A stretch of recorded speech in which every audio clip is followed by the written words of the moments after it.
شکریہ میڈم. ایوان صدارت میں تشریف فرما استاذ الاساتذہ ڈاکٹر نذیر آزاد صاحب، ڈاکٹر ریاض توحیدی صاحب شاید باہر تشریف لے گئے، اور ڈاکٹر شکیل شفائی صاحب، ڈاکٹر شکیل آزاد صاحب، طارق شبنم صاحب جو بانڈی پورہ سے تشریف لائے ہیں، راجہ یوسف صاحب، اور مجھ سے پہلے جو بھی ایوان صدارت میں اپنی گفتگو مکمل کر کے نکلے ان میں مشتاق احمد صاحب. مجھے اگر نام بتانے میں کچھ غلطی ہو جائے چونکہ جان پہچان نہیں ہے تو اس کے لیے میں معافی چاہتی ہوں. اور اپنی دعاندار تقریر پیش کرنے والے جنید الاسلام صاحب اور شاعر عمر مشتاق صاحب. حاضرین مجلس میں موجود دوسرے معزز صاحبان، عزیز طلباء و طالبات، خواتین و حضرات، السلام علیکم. میں نے اپنے لیے میں نے تو خود نہیں کیا بلکہ اس پروگرام کے جو منعقد کرنے والے ہیں ان کا حکم تھا کہ میں علامہ اقبال کے تصور نسواں کے حوالے سے چند باتیں یہاں پیش کروں. اسی حوالے سے میں نے اپنی کوشش کی ہے جو میں آپ کے سامنے پیش کرنے کی جسارت کر رہی ہوں. عنوان جو میں نے مقرر کیا ہے اس گفتگو کا وہ ہے علامہ اقبال کا تصور نسواں، دو مختلف توضیحات. اور اپنی اس گفتگو کی شروعات بھی میں علامہ اقبال کی ایک مشہور نظم جو انہوں نے عورت کے نام سے لکھی ہے، نظم کا عنوان ہی عورت ہے، وہ پیش کر رہی ہوں. فرماتے ہیں، لگ بھگ آپ سب نے سنی ہوگی، پڑھی ہوگی کہ وجود زن سے ہے تصویر کائنات میں رنگ، وجود زن سے ہے تصویر کائنات میں رنگ، اسی کے ساز سے ہے زندگی کا سوز درون، شرف میں بڑھ کے سریا سے ہے مشت خاک اس کی، کہ ہر شرف ہے اسی درج کا در مکنون، مکالمات فلاطون نہ لکھ سکی لیکن اسی کے شعلے سے ٹوٹا شرار افلاطون. جیسا کہ مجھ سے پہلے بھی ابھی جنید الاسلام نے بتایا کہ علامہ اقبال کی فکر کا جو سرچشمہ تھا وہ قرآن و سنت تھا، جس کا اعتراف علامہ اقبال نے خود کئی جگہ بھی کیا ہے، اور ان کے کلام کے مطالعے سے بھی یہ مترشح ہو جاتا ہے کہ قرآن و سنت ہی ان کی شاعری کی فکر کا اہم منبع ہے.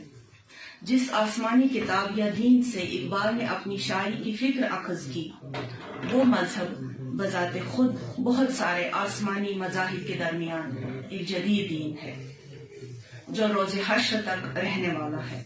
اور اس دین کے پیغمبر آخر الزمان صلی اللہ علیہ وسلم ہر دور میں جدید پیغمبر ہیں. یہی وجہ ہے کہ اقبال کے بیشتر تصورات اپنے سرچشمے کی وجہ سے ہر دور میں جدید ہی ہیں.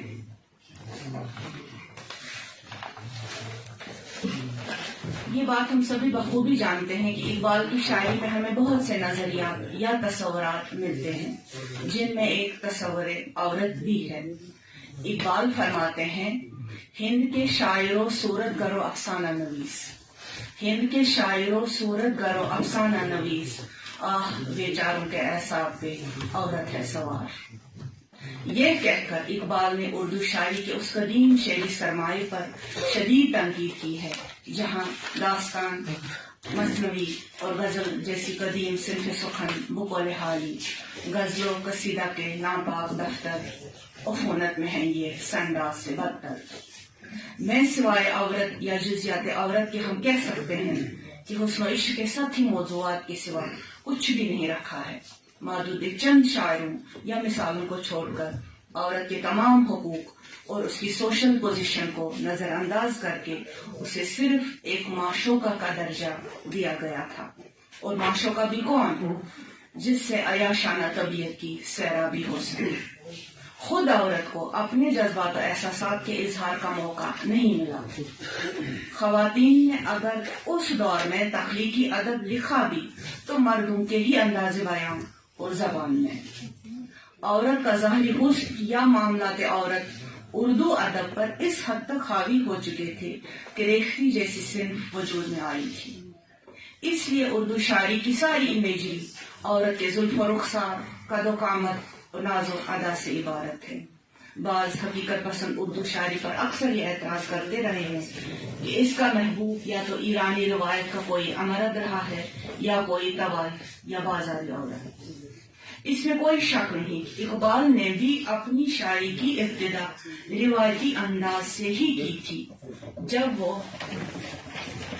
داغ دہلوی کے تدبر میں فرماتے ہیں، نہ آتے ہمیں اس میں تکرار کیا تھی، مگر وعدہ کرتے ہوئے اور کیا تھی، تمہارے پیامی نے سب راز کھولا، خطا اس میں بندے کی سرکار کیا تھی، بھری بزم میں اپنے عاشق کو تاڑا، تیری آنکھ مستی میں ہوشیار کیا تھی۔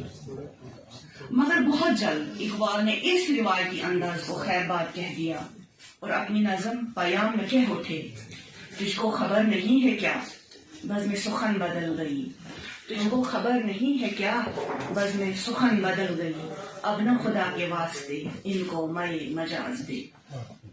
جب ہم کلام اقبال کی تفہیم و تعبیر کی سطح پر عورت کے موضوع پر توجہ کرتے ہیں تو حیرانگی کی حد تک یہ شدید احساس ہوتا ہے کہ طبقہ نسواں کے تعلق سے شارحین اقبال نے روایتی مسلم ثقافت کا زائیدہ رویہ اختیار کیا ہے، مگر جب ہم سنجیدگی سے اقبال کے تصور عورت کا مطالعہ کرتے ہیں تو روایت اور جدت کا ایک حسین امتزاج اقبال کے ہاں دیکھنے کو ملتا ہے۔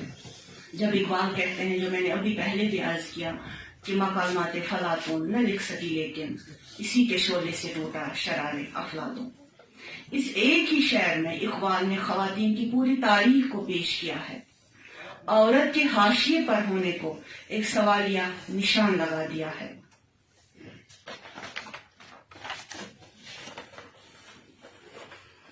متذکرہ بالا شعر میں اقبال فرماتے ہیں کہ عورت کو پوری انسانی تاریخ میں وہ مواقع کبھی بھی فراہم نہیں ہوئے جو مردوں کو ملے، یعنی اقبال اشاروں اور کناروں میں بتا رہے ہیں کہ عورت کی اس دبی کچلی حالت کے پیچھے معاشرے کا نامساویانہ برتاؤ ہے جو ہر محاذ پر ان کے ساتھ روا رکھا جاتا ہے۔ اس نامساویانہ رویے کے باوجود بھی وہ افلاطون جیسے لوگوں کو ماں کے روپ میں پہلی استاد اور درسگاہ کا کردار ادا کرتی رہی ہے۔ اس کی تائید میں اقبال فرماتے ہیں، اپنی والدہ مرحومہ کے انتقال پر جو نظم انہوں نے لکھی تھی والدہ مرحومہ کی یاد میں، اس میں فرماتے ہیں اپنی والدہ سے مخاطب ہو کر، تربیت سے تیری میں انجم کا ہم قسمت ہوا، تربیت سے تیری میں انجم کا ہم قسمت ہوا، گھر میرے اجداد کا سرمایہ عزت ہوا۔ علامہ اقبال کا جو تصور نسواں ہے اس کے پورے مطالعے سے یہ واضح ہو جاتا ہے کہ اقبال کے ہاں عورت کا جو کردار زیادہ جس کردار کی انہوں نے اہمیت واضح کی ہے وہ عورت بڑی دماغ ہے۔ اقبال نے اپنے فارسی کلام میں فاطمہ رضی اللہ تعالی عنہا کی تاریخ میں جو قطعات لکھے ہیں یا روایات لکھے ہیں یا ہم نظمیں بھی کہہ سکتے ہیں جو لکھی ہیں، ان میں انہوں نے فرمایا ہے کہ اگر مجھے فارسی ناموں سے رسول صلی اللہ علیہ وسلم نہیں ہوتا میں فاطمہ رضی اللہ تعالی عنہا کی تربت کا طواف کرتا۔ کیوں کرتا ان کا طواف؟ ایک تو وہ خاتون سردار خواتین ہے، دوسری وجہ کہ وہ دختر رسول صلی اللہ علیہ وسلم ہے، تیسری بڑی وجہ کہ وہ شیر خدا علی رضی اللہ تعالی عنہ کی زوجہ محترمہ ہے، اور سب سے اہم بڑی وجہ جس وجہ سے ان کی اتنی پذیرائی ملی ہے اقبال کے کلام میں وہ یہ کہ وہ حسن و حسین رضی اللہ تعالی عنہ کی والدہ محترمہ ہے، ان دو مسلم نوجوانوں کی والدہ جنہوں نے حق کے سامنے سر تو قلم کیا مگر سر کو جھکایا نہیں۔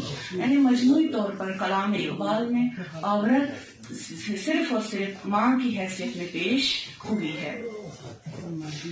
ایک اور جگہ اقبال یہ بھی فرماتے ہیں کہ اگر کوئی عورت کم شکل ہے مگر بچوں کی صحیح تعلیم و تربیت کر رہی ہے، دینی اصولوں پر ان کی پرورش کر رہی ہے، تو وہ اس خاتون سے جو بہت خوبصورت ہے، اعلیٰ تعلیم یافتہ ہے، اس سے بہت زیادہ بہتر ہے۔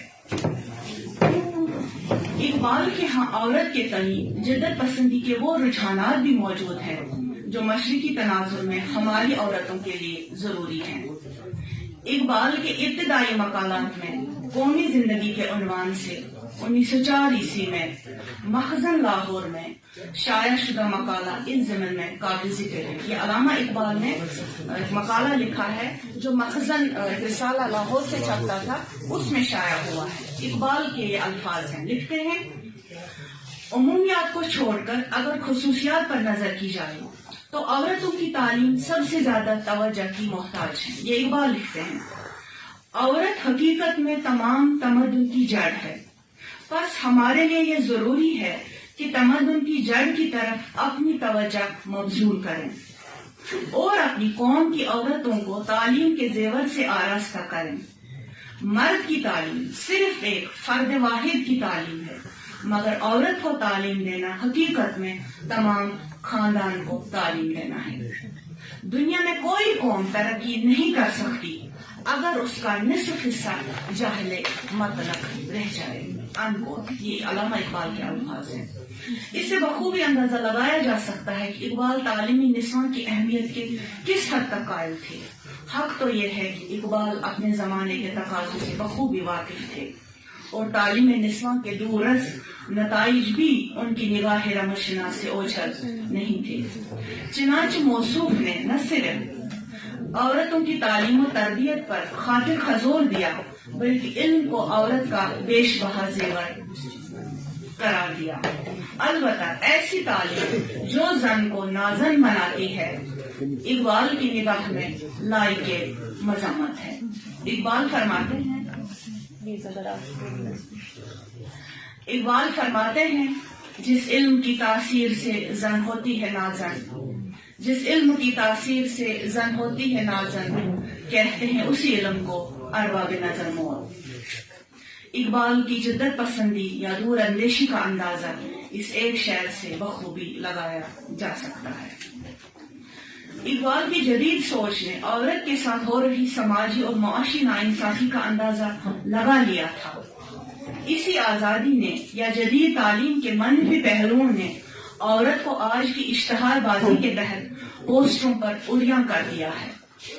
سرمایہ دارانہ سماج اپنی ہر شے کو فروخت کرنے کے لیے عورت کے جسم کو مختلف رنگوں، پہلوؤں اور زاویوں سے نیم اڑیاں جنسی کشش کے ساتھ فروخت کر رہا ہے.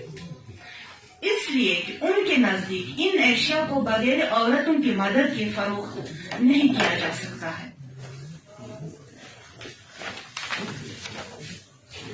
اقبال فرماتے ہیں فاطمہ تو آبروئے امت مرحوم ہے، فاطمہ تو آبروئے امت مرحوم ہے، ذرہ ذرہ تیری مشت خواب کا معصوم ہے.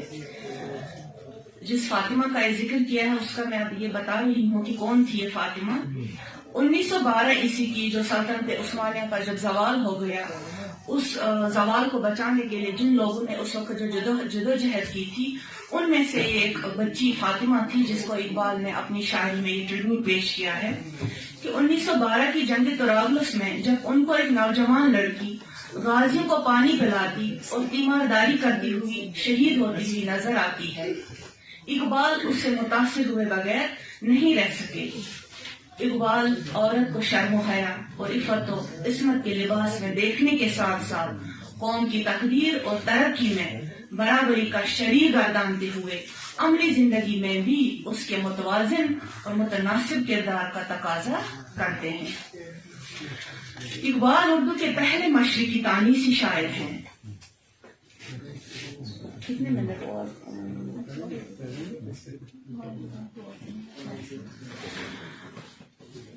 اگر یہ بات پہلے عرض کی گئی ہوتی کہ آپ کو اتنے منٹ میں ختم کرنا ہے تو ہم اتنا ہی کرا دی، مگر جن سے ہمارا کانٹیکٹ تھا تو انہوں نے اس طرح کی بات نہیں بتائی تھی.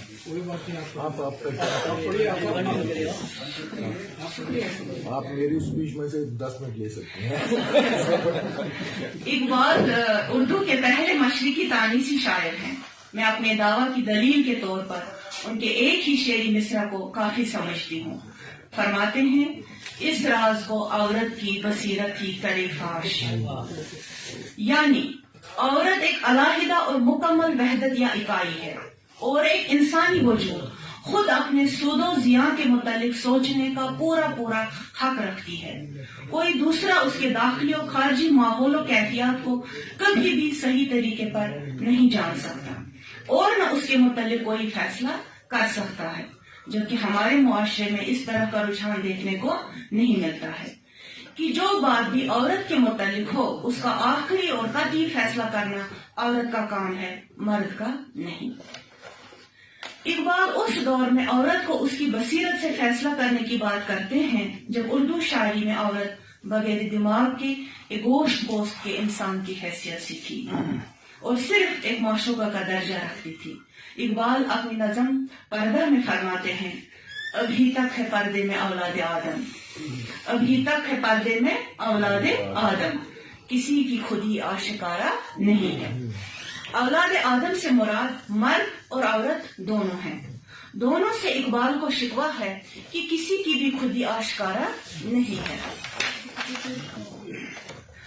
اردو شاعری کے حوالے سے عورت کے تئیں یہ اقبال کے جدید ذہن کی نمائندگی ہی ہے کہ وہ اس شاعری میں عورت کو مرد کے برابر لا کر مخاطب کر رہے ہیں جس شاعری میں غالب جیسے شاعر کے ہاں بھی بقول رشید احمد صدیقی عورت کا عمل دخل بھی برائے بیعت ہی ہے، اور اقبال اعلانیہ طور پر عورت کی سوشل پوزیشن کے آب و رنگ ابھارتے ہوئے نظر آتے ہیں۔ اقبال اردو کے پہلے وہ واحد شاعر ہیں جس نے عورت کو حاشیے سے اٹھا کر مرکز میں لا دیا کہ وہ عورت کی خودی بھی آشکارا کرنے کی بات کرتے ہیں۔ عورت کی اسی خودی کے حوالے سے اقبال نے قرۃ العین طاہرہ کو خراج پیش کیا ہے۔ جاوید نامہ جو فارسی میں علامہ اقبال کی مشہور کتاب ہے کہ ایک باب، اس کا نام ہے باب کا فلک مشتری، جاوید نامہ میں شامل ہے، میں اقبال نے طاہرہ کا ذکر کیا ہے۔ اقبال نے اس نظم میں عورت کو یعنی طاہرہ کو بطور عاشق پیش کیا ہے۔ قرۃ العین طاہرہ نہایت ذہین اور مشہور کلاسیکی فارسی شاعرہ اور بہائی یعنی جو باب مذہب ہے، باب مذہب کی مبلغہ تھی، یعنی اسلام سے وہ باغی ہو چکی تھی، مگر اس کے باوجود اقبال نے اس کو جاوید نامہ کے اس باب میں اس کو شامل کیا ہے۔ باب مذہب کی مبلغہ تھی۔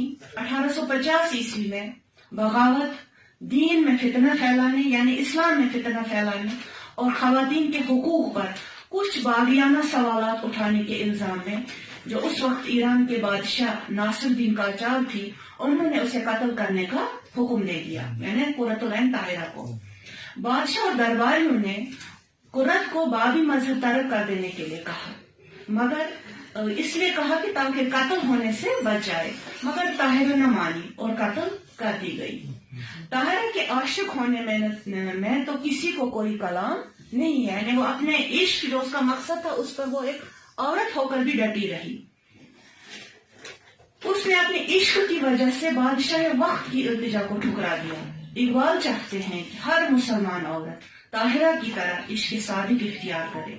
اگرچہ طاہرہ عورت تھی اور غیر اسلامی عقائد سے محبت تھی، مگر اپنے عزائم پر قائم رہی۔